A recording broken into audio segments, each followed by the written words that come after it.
tous et à toutes, bienvenue sur ma chaîne La Fée des Mots. Alors j'espère que vous avez passé de belles fêtes. Je vous souhaite en tout cas le meilleur, mes meilleurs vœux pour cette année 2024. Alors qu'est-ce qu'on peut souhaiter? Écoutez, d'abord la santé. Sans ça, je crois que on ne peut rien faire.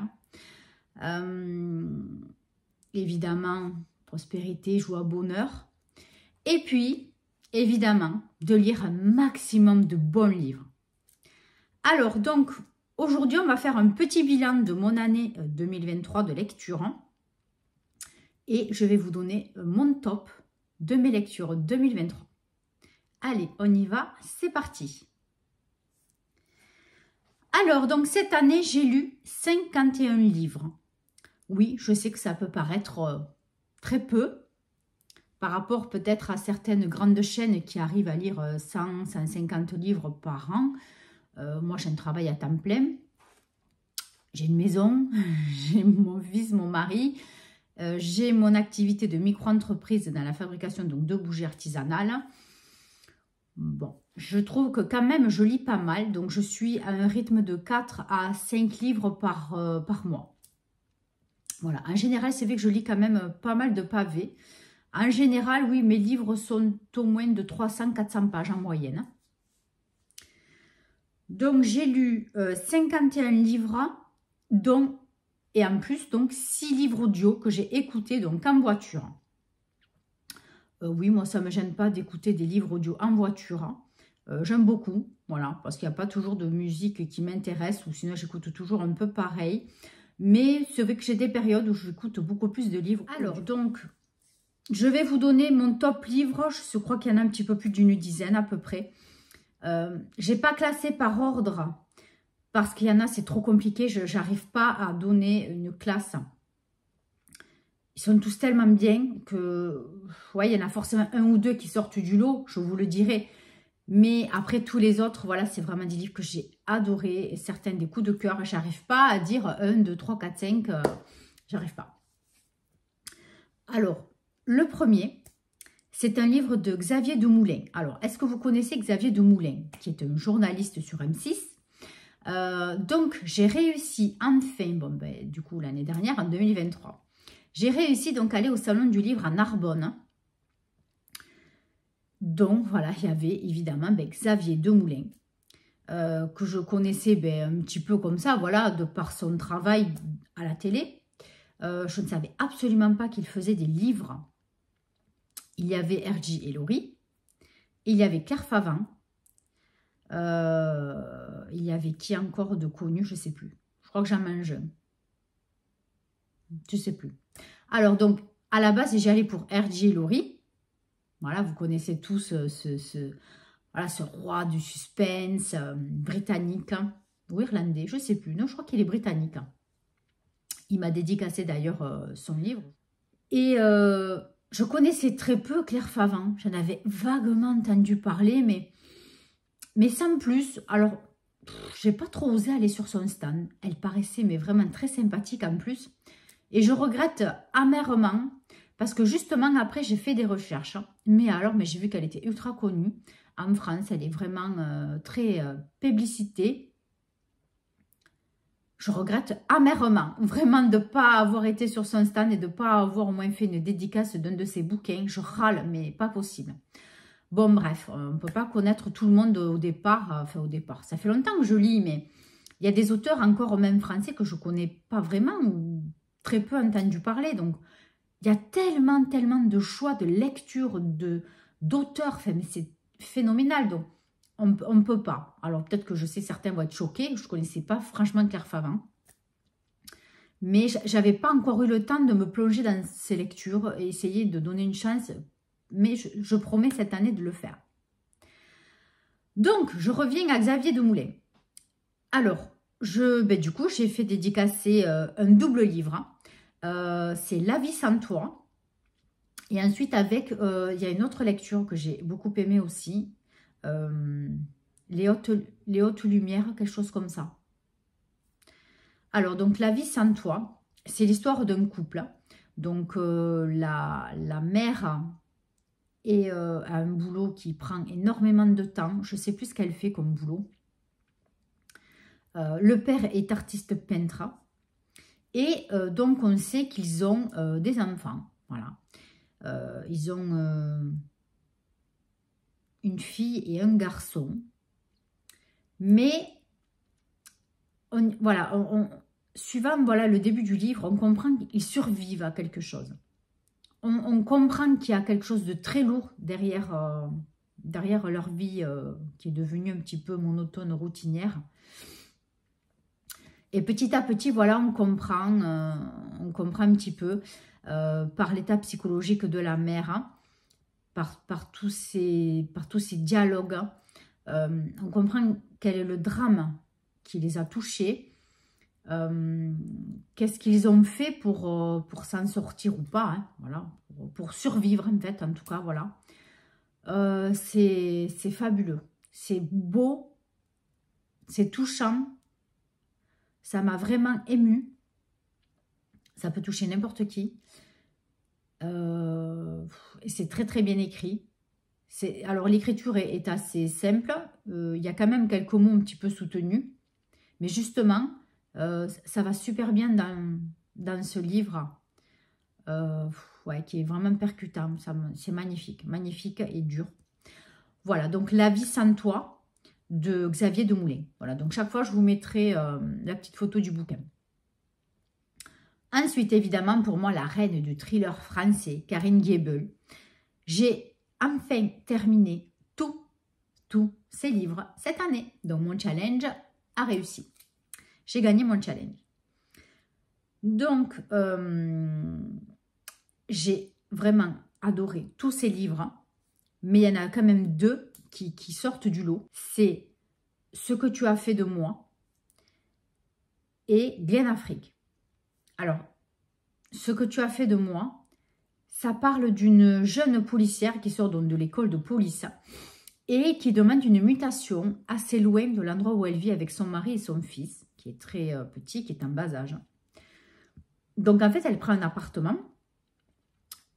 Je ne sais plus dans quelle ville, c'est dans le nord, mais je ne me souviens plus trop. Et bon, ça a guère d'importance. Et du coup, ben, elle voit très peu son fils et son mari, du coup, puisqu'ils sont quand même assez loin en distance. Et voilà, donc elle commence ben, son travail dans ce commissariat. Mais voilà, son chef, qui est très énigmatique, quelqu'un de charismatique, quelqu'un de super flic, un super flic. Le chef du commissariat est vraiment top. Mais voilà, tout le monde sent qu'elle est un peu limite encore. Elle est jeune, comme on dit, elle est verte. C'est un bleu, voilà, c'est vraiment un bleu. Elle est verte dans le sens pas mûre. Voilà. Mais dans les termes de travail, voilà, dans la police, on dit c'est un bleu. Donc, voilà, elle participe un petit peu à quelques opérations, mais un peu de loin, parce que voilà, on a du mal à lui faire confiance. Et puis, il y a une petite relation quand même qui se crée avec son chef. Il y a quelque chose entre eux qui les attire l'un envers l'autre. Mais elle, voilà, elle a sa vie, elle a son mari. Mais bon, voilà, elle a du mal. Bon, elle ne peut pas trop aller les voir. Lui non plus ne peut pas trop venir la voir. C'est assez compliqué la relation pendant quelques mois, quelques semaines et quelques mois, jusqu'au jour où le chef vient avec son sous-chef la voir chez elle, dans son appartement. En fait, oui, c'est une invitation un peu déguisée. Ils se sont un peu incrustés en lui disant, voilà, on viendra ce soir boire un coup, voilà, pour mieux se connaître, etc.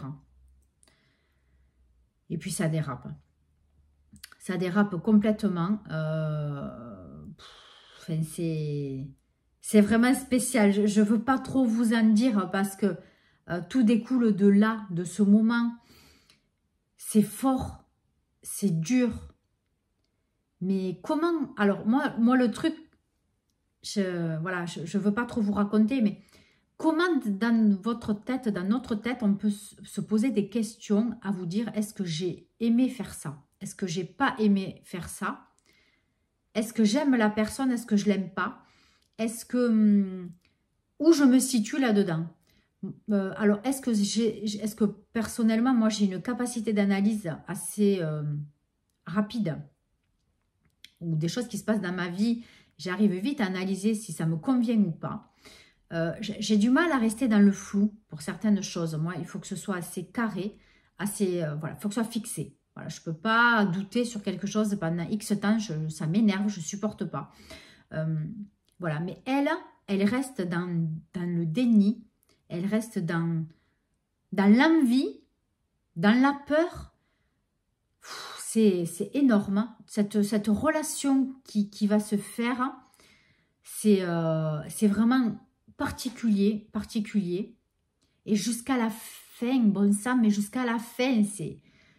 Des fois, j'étais obligée d'arrêter de lire, de couper, de faire autre chose et de reprendre après, tellement que j'étais dedans.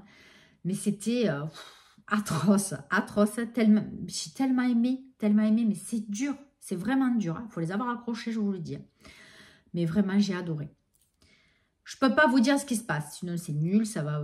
Mais je suis sûre que là, je vous donne envie de le lire. Je suis sûre et certaine. Ensuite, on va passer à Glen Afrique, donc, qui est le dernier livre écrit par Karine Gable. Je viens d'apprendre, donc j'ai vu sur son Instagram la semaine dernière, qu'elle est en train de terminer son nouveau bouquin et qu'il sort cette année, en mars ou... Voilà, printemps, avant l'été en tout cas, il me semble. C'est génial, c'est génial. Donc Glen Afrique, ça parle d'un jeune homme, hein, Léonard, qui a été trouvé dans un fossé à l'âge de 5-6 ans, je crois. C'est un enfant qui ne sait pas lire, il ne sait pas écrire, il parle pas très bien. Il a des méthodes de vie un petit peu sauvages, on va dire. Donc, il a été trouvé par Mona. Et donc, elle a demandé, voilà, avec la police, etc. Donc, ils ont essayé de trouver qui étaient ses parents, si c'était un enfant abandonné, etc. Aucune recherche n'ont donné bénéfice. Donc, du coup, elle a demandé à l'adopter. Donc ça, je ne vous spoile rien du tout parce que c'est l'histoire, voilà, on revient dessus. Donc on vous explique, hein, donc ça, moi je ne vous spoile pas du tout. Et ce qu'on apprend, c'est que, donc là, ce garçon maintenant a 16 ans et il est sujet de moquerie par beaucoup d'enfants. Voilà. C'est un enfant qui a très bien grandi, qui est balèze, qui est très grand pour son âge. Mais voilà... Il a subi des sévices pendant sa jeune enfance, dont des coups répétés sûrement au niveau du crâne. Donc, il n'est pas débile, le pauvre, pas du tout, mais il a des séquelles. Et voilà, il est un peu retardé, mais c'est léger quand même. Mais voilà, toujours sujet à moquerie. Il subit des harcèlements par certains gosses du village. Et puis, jusqu'au jour où il n'en peut plus. Il n'en peut plus. Il en parle à personne sauf à sa meilleure amie Victoria qui lui dit écoute, arrête. Et à son meilleur ami aussi, il en parle à deux personnes voilà, qui lui donnent un petit peu d'argent pour l'aider. Mais ils lui disent mais il faut que tu le dises à ta mère. Tu ne peux pas continuer comme ça. Jusqu'au jour où il pète un plomb. Il pète un plomb. Et du coup, il est incarcéré. Alors, ce que lui ne sait pas, c'est que son frère adoptif, on va dire, cette Mona avait déjà un garçon, voilà, son fils et son vrai-fils, qui était en prison pour un meurtre qu'il n'a pas commis, un double meurtre qu'il n'a pas commis. Il a été accusé à tort. Et ça, en fait, ce jeune Léonard n'était pas au courant. Il pensait que son frère était parti en Glen Afrique, qui est en Écosse. Il avait reçu un jour une carte, enfin, sa mère avait reçu un jour une carte, mais ça, c'était avant qu'il soit incarcéré, avant qu'il revienne en France. Il avait fait un petit peu le tour du monde. Et en fait, ce Léonard, voilà, il lui tardait que son frère revienne un jour en France, mais lui ne savait pas du tout qu'il avait été incarcéré. Donc le jour où Léonard rentre en prison, son frère sort. Donc voilà, on vous parle donc de la réhabilitation de son frère dans sa vie d'avant, donc dans sa maison, dans son village, là où il a vécu, là où s'est commis les drames. Tout ce qu'il va subir, son frère Léonard, enfin son frère adoptif, tout ce qu'il va subir en prison, tout ce qui va se passer. C'est un enfant qui va connaître le monde brut, dur, et qui va grandir malgré tout. Et puis bon, on va savoir comment ça va évoluer cette histoire avec Léonard. Bon, je ne peux pas trop vous en dire, voilà, je ne peux pas trop vous raconter. Et puis aussi l'histoire avec son frère.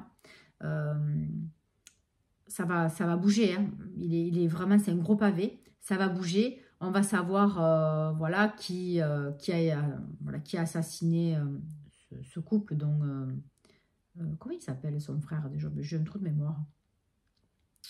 Je ne sais plus. J'ai un trou de mémoire. Donc voilà, ça va bouger et on va apprendre voilà, qui a commis les meurtres.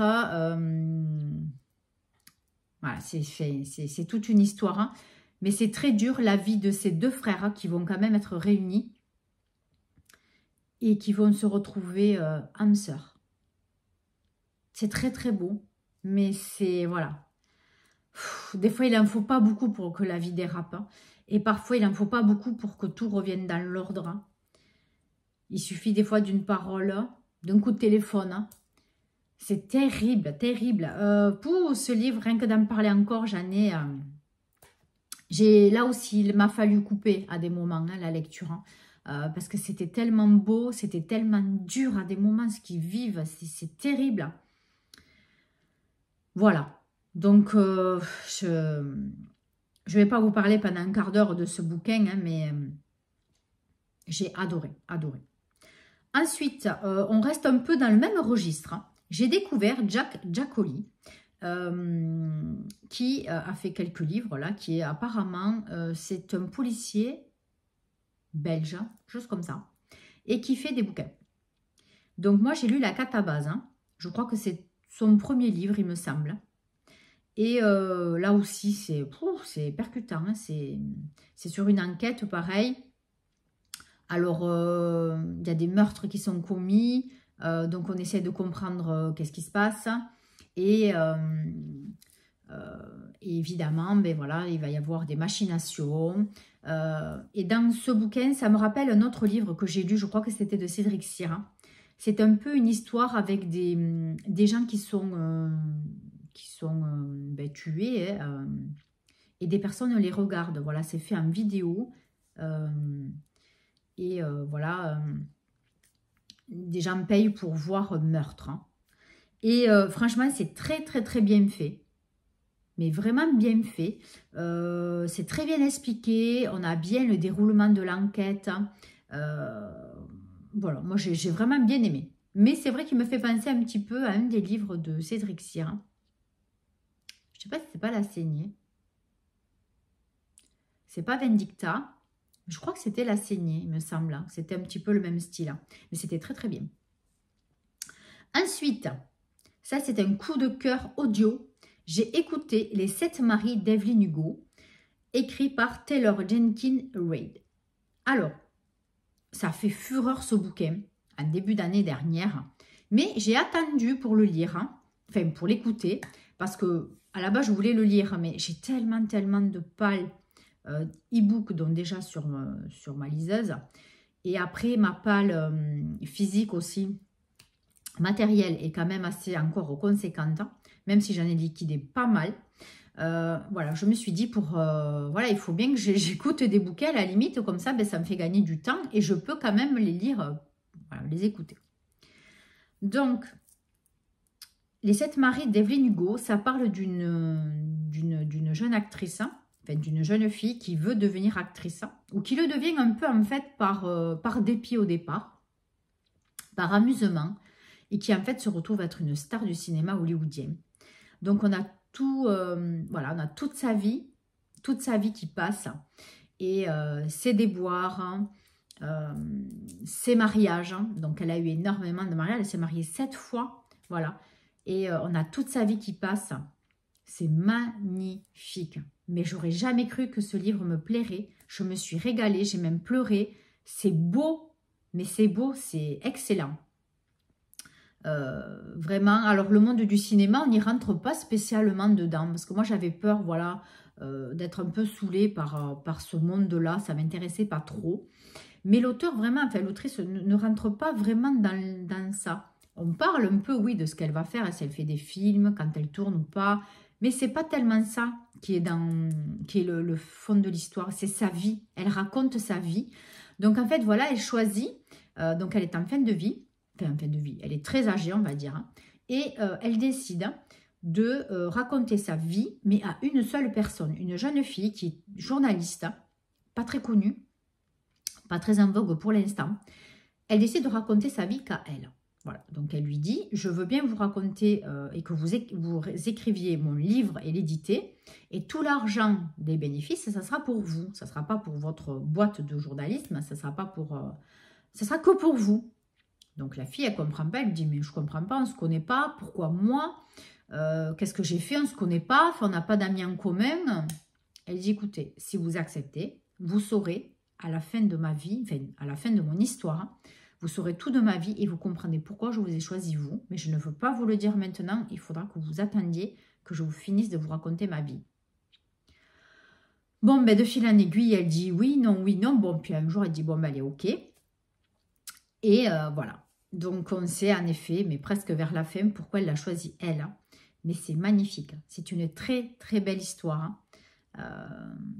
Dans un monde de luxure, un monde d'apparence. C'est magnifique, voilà, moi j'ai adoré. Ensuite, un autre coup de cœur, La maison au milieu de la mer céruléenne de T.J. Klune. Alors, c'est pas du tout mon style de livre. Moi, tout ce qui est SF, j'aime pas. Tout ce qui est jeunesse, j'aime pas. Ça me divertit une fois dans l'année, mais stop. Mais alors là, celui-là, mais je l'ai adoré, mais c'était magnifique aussi. C'est l'histoire donc d'un jeune homme qui travaille au ministère de la magie et il s'occupe en fait de faire des comptes rendus et d'aller dans des orphelinats qui sont en fait des pensions pour enfants difficiles. De faire un compte rendu, voir comment ça se passe dans ces orphelinats, si ces enfants sont bien traités ou pas. Et puis un jour, on lui demande d'aller voir et de partir pendant quelques temps inspecter un orphelinat qui était tout très très loin de chez lui, qui est au milieu de la mer céruléenne. Et on lui demande voilà, d'aller vérifier parce qu'il y a des choses qui se passent qui ne sont pas normales. Et apparemment, se dit que cet endroit est composé d'enfants très très dangereux qui ont des pouvoirs magiques et qui ne savent pas les utiliser et qui sont très dangereux. Donc lui déjà il s'en va là-bas avec la pétoche, il prend sa valise de son chat et puis il arrive là-bas et il est vraiment, il a peur, il a très très peur. Et puis en fait il va tomber voilà donc sur le directeur, vous avez une fée qui s'occupe aussi des enfants, bon vous avez je crois qu'il y a un majordome aussi, bon ils sont très peu de personnes à travailler avec les enfants et voilà il va arriver dans ce pensionnat. Il va découvrir leur monde, leur magie, leur monde. Il va découvrir les enfants, lui qui n'a pas d'enfants et qui est célibataire, qui vit une vie mais vraiment routinière et morne. Et là, il va revivre. Il va découvrir un endroit magnifique. On ne peut pas trop vous en dire aussi. Voilà. Donc, c'est très, très, très beau. L'histoire est magnifique, c'est très bien écrit, c'est doux, c'est léger. J'ai adoré. Ensuite, un qui m'a énormément touchée aussi, c'est Le Bal des Folles de Victoria Mass. En fait, on vous parle d'il y a une époque assez lointaine, je crois que dans les années 1800 ou début 1900, quelque chose comme ça. On vous parle d'un endroit où on mettait avant les femmes. C'était comme un asile psychiatrique un petit peu, où on mettait les femmes, voilà. Dès qu'elle faisait quelque chose qui n'allait pas, elle voulait divorcer, je sais pas moi, elles n'étaient pas bien dans leur vie, elles voulaient se suicider, ou je sais pas, mais vraiment des choses qui ne nécessitent pas un internement psychiatrique, pas du tout, ou qui ont subi un décès et qui ont du mal à se relever, qui sont en dépression, ou même certaines qui ont fait des choix un peu particuliers, mais voilà. On les case là, voilà, elles sont dénoncées ou arrêtées par la police, on les met dans cet endroit. Voilà, c'est comme un hôpital psychiatrique, hein, alors qu'elles ne sont pas folles du tout. Donc elles sont abruties de médicaments, elles ont des traitements à base d'électrochocs, enfin, bon, c'est terrible, terrible, terrible. Et on arrive, voilà, dans ce milieu, et on parlera, voilà, surtout d'une jeune internée qui était à la base, qui venait de la bourgeoisie et qui a été dénoncée donc par ses propres parents. Son frère essaye de tout faire pour la faire sortir. Et en fait, elle, voilà, elle arrive là-dedans et elle observe voilà, de son œil extérieur tout ce qui se passe. Et voilà, c'est très, très compliqué cet endroit à vivre. C'est très dur tout ce qui se passe. Et le bal des folles, en fait, c'est parce qu'une fois par an, elles sont toutes conviées à faire un petit spectacle. Donc à s'habiller assez chouette quand même. Donc elles font beaucoup les costumes, etc. Ça leur prend des mois et des semaines pour préparer ce bal. Mais en fait, ce qu'elles ne savent pas vraiment, c'est que ce bal est là juste pour amuser la galerie et amuser les bourgeois gentilshommes qui viennent voilà, dans cet endroit voir les folles. Voilà. Donc on appelle le bal des folles. Et voilà, donc cette jeune fille donc, qui est internée, va pas trop aimer tout ça. Et voilà, donc il va y avoir, évidemment, elle va creuser, elle va vouloir savoir ce qui se passe là-dedans, elle va vouloir s'échapper, mais est-ce qu'elle va y arriver voilà, c'est très, très dur quand même, hein, mais ça m'a vraiment percuté. Je me demande si ça existait ou pas, franchement. C'était très bien écrit.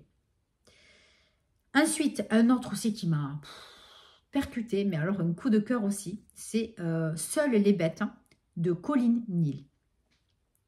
Alors, Seules les bêtes, ça parle du monde paysan. Voilà, ça parle, c'est dans la montagne, dans des endroits assez un peu écartés, hein, des villes. Et on parle de la vie des paysans, la vie dure, hein, des paysans d'ailleurs. Et on parle aussi d'une assistante sociale, voilà, qui visite bien tous ces paysans, qui les aide dans les démarches, qui les aide dans pas mal de choses, qui les soutient, qui les écoute.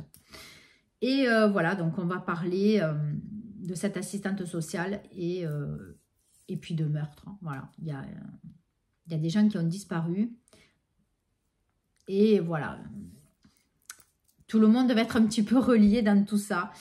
Tous ces quelques paysans, l'assistante sociale. Puis on vous parle aussi du travail qui est très très dur. Très très dur. L'élevage des vaches, je ne sais pas tout ce qu'il y a encore. Le foin, travailler le foin, tout ça, bon, voilà. Ils ont un travail très, très dur. Voilà, donc on va vous parler de ces personnes qui ont disparu. On va vous parler de cette assistante sociale qui a envie de mieux dans sa vie, qui a envie d'être aimée, soutenue. Voilà, elle a subi elle aussi des choses un peu compliquées, jeune. Et puis, elle commence à s'accrocher un petit peu avec un des paysans. Elle commence à avoir voilà, enfin, elle couche avec lui, hein, voilà, clairement. Mais bon, lui est assez distant quand même. C'est très spéciale leur relation. Lui, il est très renfermé aussi. Il a subi un traumatisme. Sa femme était partie, il a abandonné il y avait je ne sais pas combien d'années. Et tout va tourner donc autour de la disparition d'une personne, donc d'une dame. On retrouvera juste sa voiture et on ne la retrouvera pas elle. On va parler aussi évidemment de la disparition de la femme de ce paysan qu'il a abandonné, qui avait laissé une lettre et qu'il avait abandonnée. Elle est partie comme ça du jour au lendemain. Voilà, et toutes ces choses vont être reliées, mais c'est très très beau. Voilà, on vous parle de l'univers de la montagne. Mais c'est pas approfondi, c'est pas lourd, c'est pas pénible, c'est pas rebondissant, c'est pas... moi, j'ai adoré. Voilà, je pensais pas aimer non plus.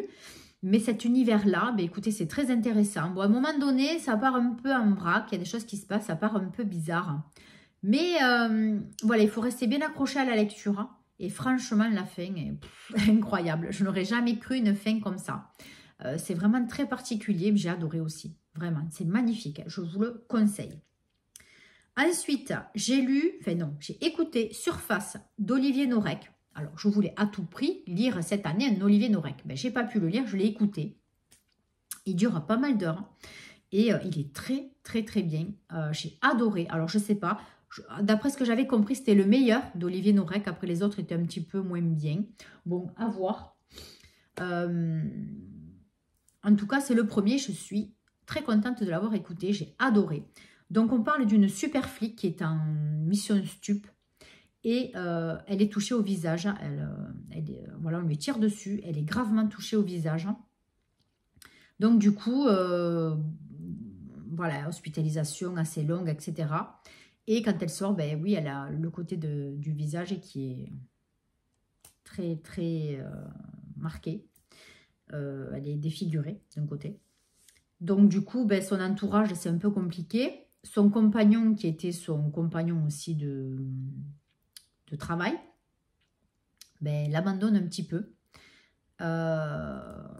Et du coup, tout le monde se dit, donc ses supérieurs hiérarchiques se disent que voilà, elle n'a plus sa place dans les stupes et qu'il faut la muter. Mais c'est compliqué de faire arrêter un flic voilà, comme ça. Il faut trouver vraiment une cause particulière. Donc, il la mute dans un endroit perdu, dans un village complètement paumé, à des heures de Paris. Donc, elle n'a pas le choix, elle est obligée d'y aller. Donc, elle tombe là-bas, donc sur une brigade avec le chef de la brigade qui lui dit, écoutez, moi, je suis sur le déclin, je prends bientôt ma retraite. Je vous laisse prendre toutes les décisions avec les équipes. Quand il y a vraiment quelque chose d'important, vous me tenez quand même au courant. Mais je vous laisse quand même gérer les enquêtes s'il y a besoin.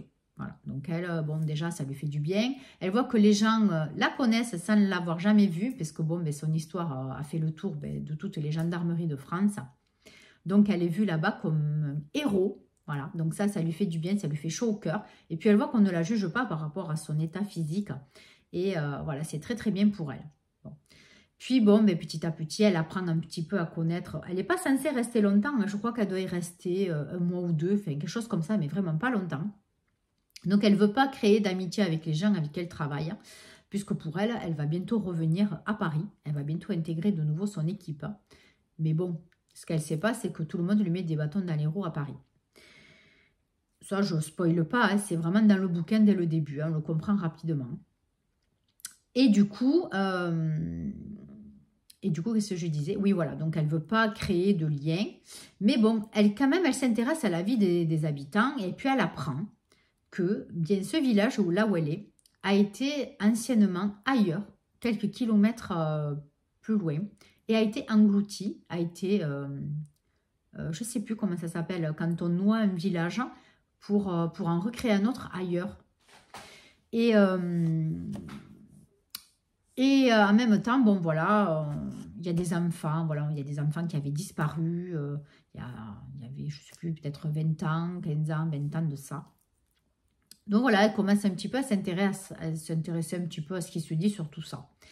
Et puis un jour, un baril est retrouvé dans le barrage, là où il y avait évidemment cet ancien village donc, qui a été englouti par l'eau. Ils ont fait donc un barrage. Et donc un baril a été retrouvé et quand il a été ouvert, il y avait un corps à l'intérieur. Donc l'enquête débute avec ça. Et on comprend bien qu'elle va, elle va s'éclater, elle va essayer de trouver pourquoi, qui, comment et qu'est-ce qui s'est passé il y a 20 ans en arrière. Donc, l'enquête, elle est géniale, c'est super bien fait, je ne me suis pas ennuyée, ça a été un petit peu long, ça doit être un gros bouquin quand même, je pense, mais c'est super bien fait, donc j'ai adoré Surface d'Olivier Norek. Voilà, je ne vous raconte pas plus, parce que ce n'est pas la peine, je vous laisse vous faire votre propre opinion. Alors ensuite, ça aussi, un coup de cœur, excusez-moi. J'ai lu Mon amie Adèle de Sarah Pinborough. Alors, Là, c'est un énorme coup de cœur aussi. J'ai vu la mini-série sur Netflix que j'ai adorée, qui est quand même assez proche du livre. Et enfin, vraiment, j'ai adoré, je vous le conseille. C'est un thriller psychologique. Hein. C'est génial. Génial, génial. Très, très psychologique.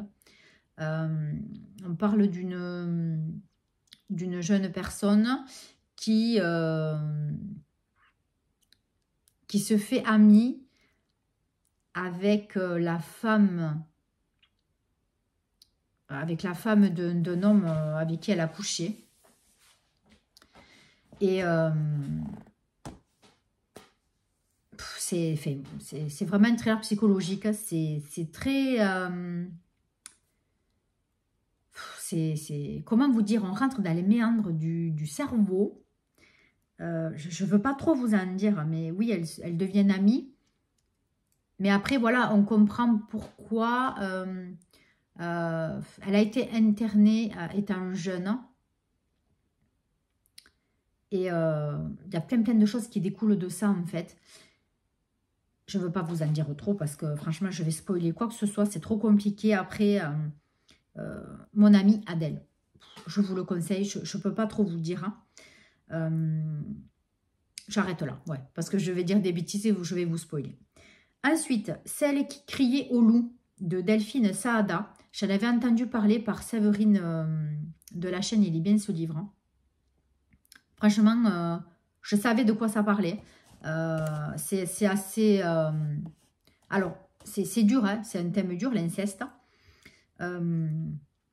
Mais en fait, on ne parle pas vraiment de... Enfin, on parle de ça. C'est autour de ça, forcément. Mais c'est la vie de cette jeune personne qui a vécu cet inceste. C'est une maman qui a 2 enfants, une fille et un garçon. Elle ne s'entend pas du tout avec sa fille. Elle n'arrive pas à aimer sa fille. Elle n'aime que son fils. Donc, elle la délaisse. Hein. Et on voit son état psychologique avancer au fur et à mesure. Hein. Et voir comment elle s'occupe de sa fille, comment elle s'occupe de son garçon, sa vie à elle, ce qu'elle se dit et pourquoi. Voilà, on commence. Et son mari, voilà, un jour son mari lui dit, là ça va pas, t'as fait ça, c'est pas possible, je veux pas vous dire quoi. Ce n'est pas possible, il faut que tu ailles voir quelqu'un. Je ne laisserai pas ça arriver à nouveau. Voilà, il lui pose un ultimatum. Il dit, je reste marié avec toi, je ne veux pas te quitter, mais il faut que tu te fasses soigner. Là, il y a un problème, ce que tu as fait, c'est pas bien, il faut voir quelqu'un. Contre toute attente, eh ben, elle y va. Moi, ça m'a complètement étonnée qu'elle aille voir un psy, je ne croyais pas. Et c'est une infirmière en plus, c'est quelqu'un qui, voilà, qui a de l'idée dans les soins, dans comment se comporter avec des patients. Mais en fait, son traumatisme... Elle est différente au travail qu'à la maison. C'est impressionnant. Bon, ben voilà, on va raconter sa vie, comment elle va évoluer, ce qu'elle a fait, ce qu'elle va faire à ses enfants, à sa fille, ce qui va découler de ces séances de psy. Et puis, bon, petit à petit, on va comprendre, oui, ce qu'elle a subi, par qui, comment, etc. C'est très, très bien écrit. À un moment, oui, ça m'a fait vraiment du mal de lire ça, parce qu'on se met à la place de la personne, on se dit que malheureusement, il y a des gens qui ont vécu ça. Mais c'est magnifique, vraiment. C'est très beau à lire, c'est très très bien écrit, c'est pas dégueu, hein, c'est vraiment pas rentrer dans la saleté, dans le pur inceste, vous expliquer tout ce qui s'est passé. C'est très bien fait. Ensuite, on change de registre. Franck Tilliez, j'ai adoré la suite. Donc c'était... il était 2 fois. C'est la suite de... Je ne sais plus, je vous le marquerai là. Je ne sais pas ce que j'ai aujourd'hui, j'ai des trous de mémoire. Écoutez, fantastique. Fantastique la suite du manuscrit inachevé, ça y est. Fantastique. Et après, vous avez le tome 3, Labyrinthe, que j'ai un peu moins aimé. Je l'ai trouvé un petit peu plus... Mais alors, il était 2 fois. Génial. Vraiment, ça suit l'enquête. Ça suit l'histoire. Donc, du manuscrit inachevé. Voilà, tout se recoupe. Je ne peux pas vous raconter parce que si vous n'avez pas lu le manuscrit inachevé, vous ne pouvez pas comprendre la suite. Je ne peux pas vous dire. Mais la suite, elle est géniale. Franchement, ça suit. C'est vraiment, tout se recoupe. C'est le top, le top. J'ai adoré. Et puis, pour finir, parce que là, on en est à je ne sais pas combien déjà... au niveau du temps de la vidéo. Le dernier coup de cœur à vous présenter, c'est Les Mal-Aimés de Jean-Christophe Tixier. Je ne connaissais absolument pas cet auteur, mais écoutez, vraiment, j'ai adoré. On vous parle d'un secret, d'un pensionnat dans les années fin 1800, 1900, début 1900 par là. C'est très très dur dans des endroits reculés, avec des paysans encore. Mais des gens vraiment là qui n'ont pas d'argent, c'est pas dans les temps d'aujourd'hui, c'est vraiment pire. Ils ne vivaient qu'avec rien. On vous parle de leur vie qui est dure, de leur travail compliqué, de la vie dans ces foyers avec très peu d'argent, des enfants qui sont un peu exploités. Et on vous parle donc d'un pensionnat qui a été fermé il y a très très longtemps, avec des enfants qui ont subi des sévices, qui ont été maltraités. Et il y a un secret autour de ça qui tourne, qui tourne. Et on est tout le temps autour, on vous raconte leur vie, mais on vous raconte un peu ce qui s'est passé dans ce pensionnat, les incestes et tout ce qu'il y a eu. Et on tourne autour, autour, autour, et puis bon, jusqu'au jour où il y a des choses qui éclatent, hein, et des choses se passent. Hein. Et c'est terrible, terrible, terrible cette vie qu'ils ont eue, ces jeunes-là. Mais c'est tellement bien écrit, c'est tellement beau, mais c'est triste, mais c'est beau. C'est très très bien fait. Ben, c'est pas du tout mon style de bouquin non plus. Mais alors j'ai vraiment adoré. Bon, il y a eu 2-3 passages où j'ai du mal à comprendre un petit peu. Mais peut-être que j'étais pas assez concentrée. Mais franchement, j'ai adoré, adoré, adoré. Voilà. Donc écoutez, encore une fois, j'ai parlé pendant, je pense, 3 quarts d'heure au moins. Je vais essayer de couper un petit peu la vidéo à des endroits peut-être non nécessaires. Hein. J'espère qu'en tout cas, vous avez passé un bon moment avec moi. N'hésitez pas, mais écoutez, abonnez-vous. Hein. Mes objectifs pour cette année, ben voilà, c'est de monter en abonnés puisque ma chaîne est toute fraîche, toute neuve. Et j'espère essayer d'arriver au moins à faire au moins une vidéo par semaine. Je suis très très en retard pour toutes mes bilans lecture sur Instagram. Très très en retard. Je vais essayer d'en faire un maximum là dès que j'ai un moment. Voilà, donc j'espère qu'on va être assez nombreux cette année pour suivre écoutez, mes vidéos. On se retrouve en commentaire. Dites-moi si vous avez lu certains de mes coups de cœur de cette année, si vous avez aimé ou pas. Voilà, donc n'hésitez pas, ça me ferait très très très plaisir de discuter avec vous et d'avoir votre avis. Sur ce, je vous souhaite une belle journée, une bonne nuit, tout dépend quand est-ce que vous regarderez cette vidéo. Je vous embrasse très très très très fort et on se retrouve très très bientôt pour une nouvelle vidéo. Bye bye.